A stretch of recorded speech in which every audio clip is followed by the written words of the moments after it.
வணக்கம். இது உங்க தமிழ் நாவல் அரசி சேனல். இந்த சேனலை நீங்க இன்னும் சப்ஸ்கிரைப் பண்ணலனா உடனே சப்ஸ்கிரைப் பண்ணுங்க.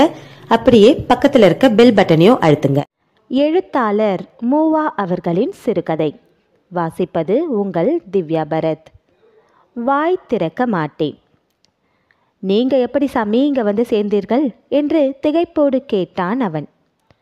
இப்படித்தான், உன்னை போலதான் என்று அக்கறை இல்லாதவன் போல பதில் சொல்லி முகத்தை அப்பால் திருப்பிக் கொண்டேன். என்னை மறந்து விட்டார் போல தெரிகிறது. நான் தெரியவில்லையா சாமி என்று அவன் கேட்டதும் திரும்பி பார்த்தேன். எனக்கு அவன் யார் என்றே தெரியவில்லை. ஒருவேளை அவன் என்னை அறிந்திருக்கலாம், பட்டணத்தில் பார்த்திருக்கலாம் என்று எண்ணினேன். நீ யாருன்னு தெரியலையே அப்பா என்றேன். என்ன சாமி இப்படி சொல்கிறீர்களே, நான் உங்கள் பக்கத்து வீட்டில் என்றான். எனக்கு அப்போதுதான் நினைவுக்கு வந்தது. பக்கத்து பங்களாவிலே அவனை அடிக்கடி பார்த்தது நினைவுக்கு வந்தது. அந்த வியாபாரியின் வீட்டிலே அவன் சில மாதங்களுக்கு முன்னே வேலைக்காரனாக இருந்தது நினைவுக்கு வந்தது. ஓ, நீயா அப்பா? சேப்பா ஐயர் வீட்டில் வேலை செய்து கொண்டிருந்தாயே, சரிதான், மறந்துவிட்டேன். பட்டணத்தில் எத்தனையோ பேரை பார்க்குறோம், மறந்து விடுகிறோம் என்று நீட்டினேன். என்ன சாமி, எத்தனை நாள் என்னோட பேசியிருக்கிறீர்கள்? ஆமாப்பா, நான் தான் சொன்னேனே, மறந்து விட்டேன் என்று குரலாலே சரிப்படுத்தினேன். ஆமாம் சாமி, நீங்கள் இங்கே எப்படி வந்து சேர்ந்தீர்கள்? மறுபடியும் ஏதாவது காந்தி சண்டையா என்று அவன் பழைய கேள்வியை புதிய வடிவத்தில் கேட்டான். காந்தி சண்டையெல்லாம் முடிந்து போய்விட்டது, இப்போது ஏதப்பா என்று பதில் சொல்லாமலே மறைக்க பார்த்தேன். அவனோ விடவில்லை. நேற்று கூட யாரோ சொன்னார்களே, பட்டணம் தமிழருக்கு சொந்தம் என்று காந்தி புது சண்டை போட போகிறாராம். வேறு நாட்டார் யாரோ அவர்களுக்கு வேண்டும் என்று கேட்கிறார்களாம் என்று அவன் அறிந்த அரசியலை என்னிடம் கொட்டினான். அதெல்லாம் ஒன்றுமில்லையப்பா, அப்படி பேச்சு இருக்கிறது, அவ்வளவுதான். நம்ம பட்டணத்துக்கு யாராவது சண்டை போடுவாங்களா? கட்டின பொண்டாட்டியை யாராவது கேட்டால் விட முடியுமா? கல்யாணம் ஆன பிறகு என் பொண்டாட்டியா உன் பொண்டாட்டியா என்று சண்டை போடுவது வெக்கமல்லவா என்று பழைய கேள்வியை மறைப்பதற்காக முயன்றேன். சரி, அது போகட்டும் சாமி, நீங்கள் இங்கே வந்தது தானே எனக்கு எப்படியோ இருக்கு என்றான். இனிமேல் மறைக்கக்கூடாது என்று அப்போதுதான் உண்மையை சொல்லத் தொடங்கினேன். அந்த சிறைக்கு போய் சேர்ந்த 3ஆம் நாள் நடந்தது இது. சிறைக்கு போய் 1 மாதம் ஆகிவிட்டபடியால் அவன் பழைய கைதியாக இருந்தான். எனக்கு அந்த இடத்தில் பழக்கம் 3ஆம் நாள் ஆனபடியால் கொஞ்சம் புதியவனாக இருந்தேன். அதனால்தான் அவன் என்னை உற்று பார்த்து அடையாளம் தெரிந்து கொண்டு கேட்டான். என் கதையை சொல்லி முடிக்கும் வரையில் கேட்டுக்கொண்டிருந்தான். அவனுடைய மனதின் மயக்கம் அப்போதும் தீராதபடியால் கேள்விகள் கேட்க தொடங்கிவிட்டான். சாமி, உங்களுக்கு ஏன் சாமி இந்த தொல்லை? சும்மா இருந்திருக்க கூடாதா? அந்த கூட்டுப்பட்டு நிலையத்தில் எத்தனையோ பேர் இதை பார்த்து கொண்டு சும்மா போய்விடவில்லையா? நீங்களும் அப்படி வந்து விட்டிருக்க கூடாதா? அவன் அரிசி 1 படி எடுத்துக்கொண்டு போனால்தான் உங்களுக்கு என்ன? 9 படி எடுத்துக்கொண்டு போனால்தான் உங்களுக்கு என்ன? அந்த போலீஸ்காரன் அந்த கிராமத்தானை எப்படி பேசினா உங்களுக்கு என்ன? நீங்கள் ஏன் போலீஸ்காரனையும் ஸ்டேஷன் மாஸ்டரையும் எதிர்க்கணும் என்று வருத்தத்தோடு பலவாறு கேட்டான். நிலைமை விளக்குவதற்காக அவனுக்கு விரிவாக சொன்னேன். அப்பா, அரிசி கொண்டு வந்த அவன் ஒன்றும் தெரியாத ஏழை. கண்ணில் நீர் விட்டு போலீஸ்காரனையும் ஸ்டேஷன் மாஸ்டரையும் காலில் விழுந்து கெஞ்சினான். அந்த 1 படி அரிசியை அங்கேயே விட்டுட்டு போய் விடுவதாக சொன்னான். அபராதம் வேண்டுமானாலும் கட்டி விடுவதாக ₹1 எடுத்து கொடுத்தான்.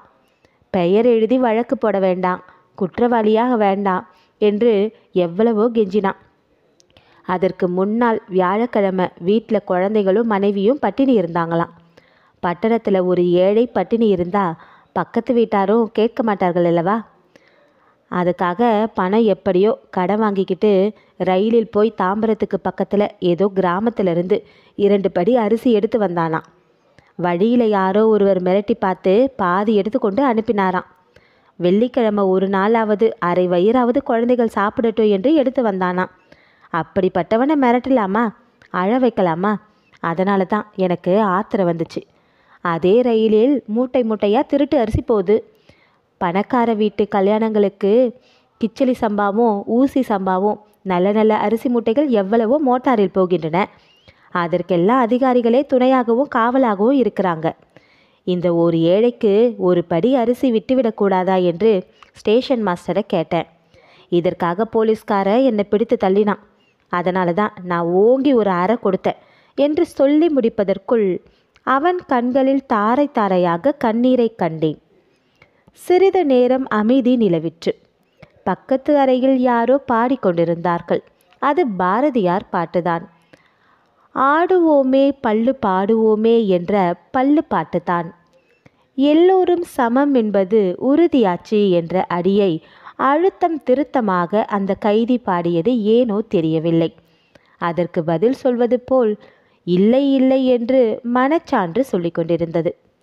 திடீரென்று பாட்டை நிறுத்தினார்கள். பூட்ஸ் போட்டு நடக்கும் ஒலி கேட்டது. சிறை அதிகாரிகள் யாரோ அந்த பக்கமாக நடந்து போய் கொண்டிருந்தார்கள். கண்ணை துடைத்து கொண்டே அவன் பேசினான். இந்த காலத்தில் பணக்காரரை பற்றி ஒன்றுமே பேசக்கூடாது, பணிந்து போய்விட வேணும் சாமி என்று எனக்கு அறிவுரை கூறுவது போல சொன்னான்.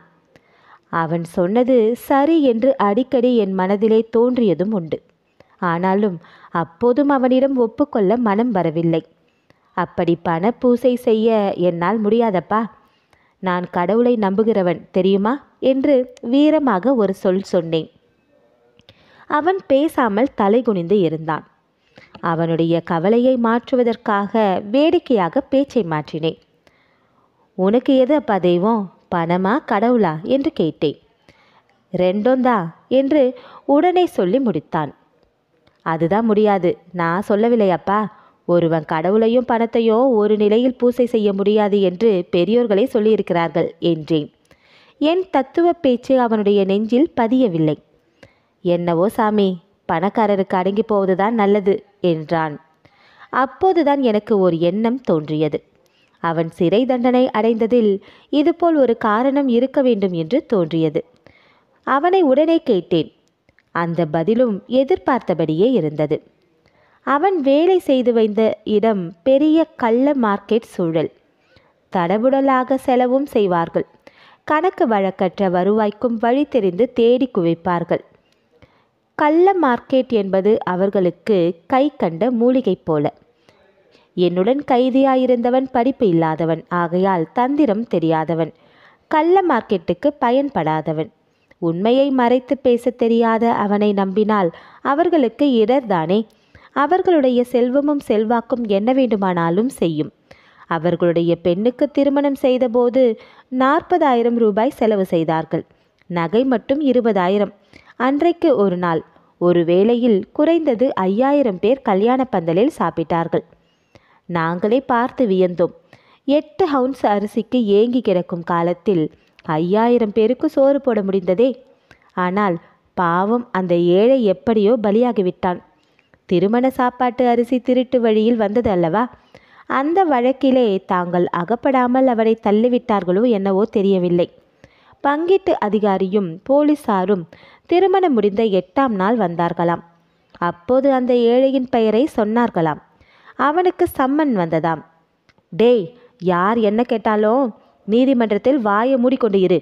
3 மாதம் 4 மாதம் தண்டனை போடுவார்கள்.